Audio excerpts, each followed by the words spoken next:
నేను కొణిదెల పవన్ కళ్యాణ్ అనే నేను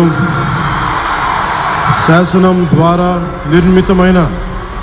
భారత రాజ్యాంగం పట్ల నిజమైన విశ్వాసం, విధేయత చూపుతానని, భారతదేశ సార్వభౌమాధికారాన్ని,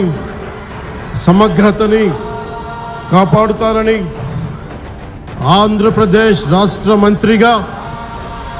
నా కర్తవ్యాలను శ్రద్ధతో, అంతఃకరణ శుద్ధితో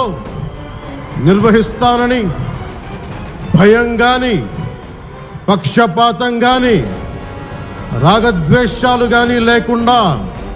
రాజ్యాంగాన్ని, శాసనాలని అనుసరించి ప్రజలందరికీ న్యాయం చేకూరుస్తూ